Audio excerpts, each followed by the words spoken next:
आज हम लोग पढ़ने वाले हैं मध्य निषेध का मोस्ट इंपोर्टेंट क्वेश्चन जो कि एग्जाम में पूछे जाते हैं। चलिए अब वीडियो को स्टार्ट करते हैं। सबसे पहला क्वेश्चन हम लोग का दिया गया है कि विश्व का सबसे लंबा लिखित संविधान किस देश का? विश्व का सबसे लंबा लिखित संविधान किस देश का है? तो इस क्वेश्चन का जो सही आंसर हो जाएगा हम लोग का सी, भारत हो जाएगा। किस देश का है? भारत देश का है। दूसरा नंबर क्वेश्चन दिया गया हम लोग का कि भारत के संविधान की संसदीय सरकार की भारत के संविधान की संसदीय सरकार की अवधारणा किस देश की गृहीत की गई थी? तो इस क्वेश्चन का जो सही आंसर हो जाएगा हम लोग का बी, इंग्लैंड हो जाएगा। कौन सा हो जाएगा? इंग्लैंड हो जाएगा। ठीक है। चलिए तीसरा नंबर क्वेश्चन हम लोग का दिया गया है यहाँ पे कि संविधान के किस अनुच्छेद के तहत क्या आत्मसंभारता स्वयं के विरुद्ध अध्यारोपण साक्ष्य प्रतिबंधित है? तो तीसरा नंबर क्वेश्चन का जो सही आंसर हो जाएगा हम लोग का ए, क्या अनुच्छेद 20 हो जाएगा। कितना हो जाएगा? अनुच्छेद 20 हो जाएगा। ठीक है। चौथा नंबर क्वेश्चन हम लोग का दिया गया यहाँ पे कि भारत सरकार द्वारा अधिगृहित निम्न में से कौन सी नीति राज्य की नीति निर्देशक तत्व द्वारा निर्देशित नहीं है? क्वेश्चन क्या है फिर से एक बार समझते हैं कि भारत सरकार द्वारा अधिगृहित निम्न में से कौन सी नीति राज्य की नीति निर्देशक तत्व द्वारा के निर्देशित नहीं है? तो चौथा नंबर क्वेश्चन का जो सही आंसर हो जाएगा हम लोग का बी, भवन निर्माण संबंधी क्या उप नियमों की तैयारी हो जाएगा। भवन निर्माण संबंधी नियमों की तैयारी हो जाएगा। ठीक है। चलिए पांचवा नंबर क्वेश्चन हम लोग का दिया गया है यहाँ पे कि भारत में निम्नलिखित में से कौन से अधिकारी का चुनाव अनुपातिक प्रतिनिधित्व के आधार पर किया जाता है? क्वेश्चन क्या हम लोग का भारत में निम्नलिखित में से कौन से अधिकारी का चुनाव अनुपातिक प्रतिनिधित्व के आधार पर किया जाता है? तो इस क्वेश्चन का जो सही आंसर हो जाएगा हम लोग का बी हो जाएगा। कौन सा हो जाएगा? बी, राष्ट्रपति हो जाएगा। कौन सा हो जाएगा? इस क्वेश्चन का सही आंसर हो जाएगा हम लोग का राष्ट्रपति। ठीक है। चलिए छठा नंबर क्वेश्चन हम लोग का दिया गया है यहाँ पे कि लोकसभा की पहली महिला स्पीकर के रूप में किसे नियुक्त किया गया था? लोकसभा की पहली महिला स्पीकर के रूप में किसे नियुक्त किया गया था? छठा नंबर क्वेश्चन का जो सही आंसर हो जाएगा हम लोग का बी, मीरा कुमार हो जाएगा। किसे नियुक्त किया गया था? मीरा कुमार के नियुक्त किया गया था। ठीक है।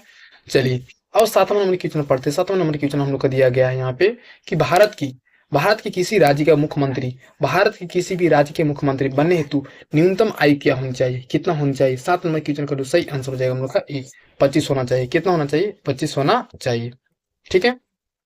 चलिए 8वां नंबर क्वेश्चन हम लोग का दिया गया है कि नीति आयोग में क्या नीति का अर्थ क्या होता है? नीति आयोग में नीति का अर्थ क्या होता है? तो इस क्वेश्चन का जो सही आंसर हो जाएगा हम लोग का डी, नेशनल क्या इंस्टीट्यूट फॉर ट्रांसफॉर्मिंग इंडिया हो जाएगा। ठीक है। चलिए आगे हम लोग का दिया गया 9वां नंबर क्वेश्चन दिया गया कि सूचना का अधिकार आरटीआई अधिनियम किस वर्ष लागू हुआ था? ठीक है। सूचना का अधिकार आरटीआई अधिनियम किस वर्ष लागू हुआ था? तो 9 नंबर क्वेश्चन का जो सही आंसर हो जाएगा हम लोग का बी हो जाएगा। कौन सा हो जाएगा? बी, क्या 2005 हो जाएगा। कौन सा हो जाएगा? 2005 हो जाएगा। ठीक है।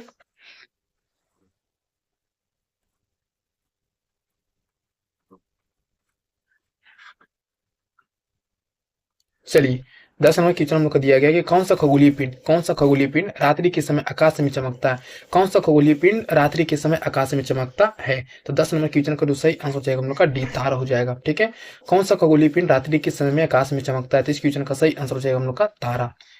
हम लोग का 11 नंबर क्वेश्चन दिया गया। 11 नंबर क्वेश्चन यहाँ पर है कि निम्नलिखित में से कौन सा ग्रह मानव द्वारा खोजा गया था?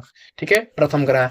निम्नलिखित में से कौन सा ग्रह मानव द्वारा खोजा गया प्रथम ग्रह? तो 11 नंबर क्वेश्चन का जो सही आंसर हो जाएगा हम लोग का बी, यूरेनस हो जाएगा। कौन सा हो जाएगा? यूरेनस हो जाएगा हम लोग का। ठीक है। चलिए 12 नंबर क्वेश्चन हम लोग का दिया गया कि निम्नलिखित प्राकृतिक घटनाओं में कौन सी घटना भूकंप का कारण बनती है? निम्नलिखित प्राकृतिक घटनाओं में कौन सा घटना भूकंप का कारण बनती है?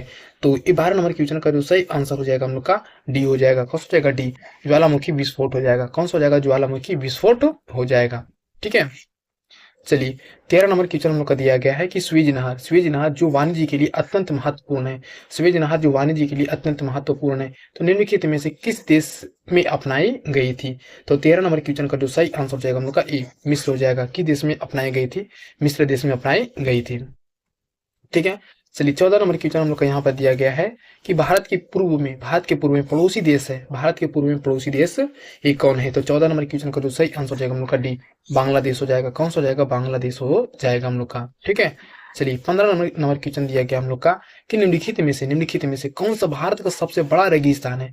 निम्नलिखित में से भारत का सबसे बड़ा रेगिस्तान कौन सा है? तो 15 नंबर क्वेश्चन का जो सही आंसर हो जाएगा हम लोग का ए, थार रेगिस्तान हो जाएगा। कौन सा रेगिस्तान हो जाएगा? थार रेगिस्तान हो जाएगा।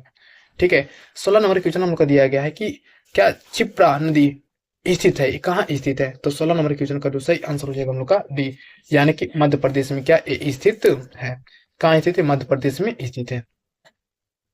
चलिए 17 नंबर क्वेश्चन दिया गया है कि काली मिट्टी के लिए सर्वाधिक उपयुक्त नकदी फसल कौन सी है? काली मिट्टी के लिए सर्वाधिक उपयुक्त नकदी फसल एक कौन सी है? तो 17 नंबर क्वेश्चन का जो सही आंसर हो जाएगा हम लोग का ए, कपास हो जाएगा। कौन सा हो जाएगा? कपास हो जाएगा हम लोग का। ठीक है, चलिए 18 नंबर क्वेश्चन दिया गया हम लोग का कि भारत में मैग्नीज का सबसे बड़ा उत्पादक राज्य कौन सा है? भारत में मैग्नीज का सबसे बड़ा उत्पादक राज्य ये कौन सा है? तो 18 नंबर क्वेश्चन का जो सही आंसर हो जाएगा हम लोग का बी हो जाएगा। कौन सा जाएगा? बी, उड़ीसा। ठीक है, भारत में मैग्नीज का सबसे बड़ा उत्पादक राज्य कौन सा है? उड़ीसा हो जाएगा।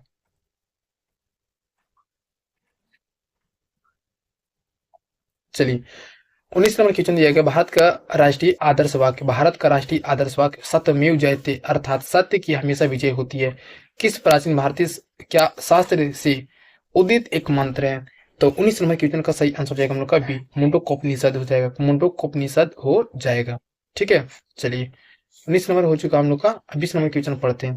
20 नंबर क्वेश्चन हमसे क्या कहा जा रहा है देख लेते हैं। 20 नंबर क्वेश्चन हमसे कहा जा रहा है कि जैन अवस्था जैन अवस्था के साथ जुड़ा हुआ है। जैन अवस्था किसके साथ जुड़ा हुआ है? तो इस क्वेश्चन का सही आंसर हो जाएगा हम लोग का ए हो जाएगा। कौन सा हो जाएगा? पारसी धर्म हो जाएगा। कौन सा हो जाएगा? पारसी धर्म हो जाएगा। ठीक है, चलिए 21 नंबर क्वेश्चन देखते हैं। 21 नंबर क्वेश्चन है हम लोग का 21 नंबर की चीनी यात्री इति संघ यानी कहाँ 3 वर्ष ठहर कर संस्कृत सीखा था? ठीक है, तो हो जाएगा ताम्रलिपि ताम्रलिपि ताम्रलिपि में। ठीक है, ये ताम्रलिपि में 3 वर्ष ठहर कर क्या संस्कृत सीखा था? कौन? चीनी यात्री इति संघ ने। ठीक है, चलिए 22 नंबर क्वेश्चन हम लोग का दिया गया है यहाँ पे कि खजुराहो के भव्य मंदिरों को यानी कि किस शासकों के द्वारा बनवाया गया था? खजुराहो के भव्य मंदिरों को किस शासकों के द्वारा बनाया गया था? तो 22 नंबर क्वेश्चन का जो सही आंसर हो जाएगा हम लोग का बी, चंदेल हो जाएगा। कौन सा हो जाएगा? चंदेल हो जाएगा। ठीक है, चलिए 23 नंबर क्वेश्चन हम लोग का दिया गया है कि अलाउद्दीन खिलजी के शासनकाल में राज्य के द्वारा निम्नलिखित में से किस प्रकार का कर नहीं लगाया गया था? ठीक है, अलाउद्दीन खिलजी के शासनकाल में राज्य के द्वारा निम्नलिखित में से किस प्रकार का कर नहीं लगाया गया था? तो 23 नंबर क्वेश्चन का जो सही आंसर हो जाएगा हम लोग का कौन सा? ए हो जाएगा, लघु उद्योगों पर कर हो जाएगा। लघु उद्योगों पर कर हो जाएगा। ठीक है, चलिए 24 नंबर क्वेश्चन हम लोग देखते हैं। 24 नंबर क्वेश्चन हम लोग का क्या दिया गया है कि संत कबीर का जन्म कहाँ हुआ था? संत कबीर का जन्म कहाँ हुआ था? तो 24 नंबर क्वेश्चन का जो सही आंसर हो जाएगा हम लोग का सी, वाराणसी हो जाएगा। संत कबीर का जन्म कहाँ हुआ था? वाराणसी में हुआ था। ठीक है, चलिए अब यहाँ पर हम आगे देख लेते हैं 25 नंबर क्वेश्चन। 25 नंबर क्वेश्चन हमको दिया गया कि निम्नलिखित में से कौन सा फतेहपुर सीकरी में एक ऐतिहासिक स्मारक नहीं है? निम्नलिखित में से कौन फतेहपुर सीकरी में एक ऐतिहासिक स्मारक नहीं है? तो 25 नंबर क्वेश्चन का जो सही आंसर हो जाएगा हम लोग का सी हो जाएगा। कौन सा हो जाएगा? सी, गोल गुम्बज हो जाएगा। कौन सा हो जाएगा? गोल गुम्बज हो जाएगा।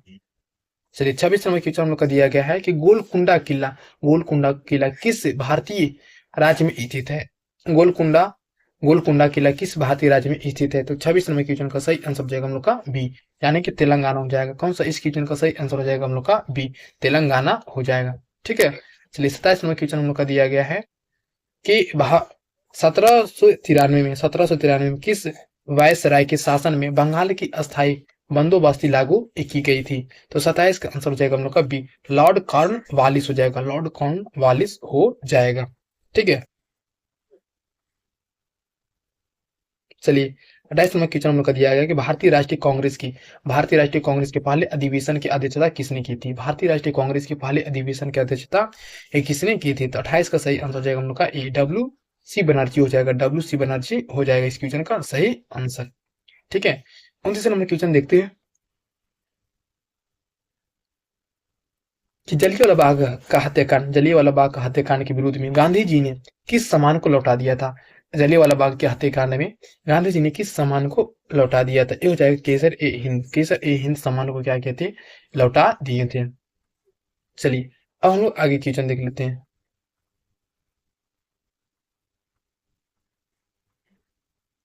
चलिए 30 नंबर क्वेश्चन हम लोग का दिया गया है कि भारतीय के प्रांतीय चुनाव के साल ब्रिटिश सरकार के आयोजित किए गए थे, किस साल आयोजित किए गए थे? तो इस क्वेश्चन का सही आंसर हो जाएगा हम लोग का सी 1936 से 37 हो जाएगा। ठीक है, 1936 से 37 हो जाएगा।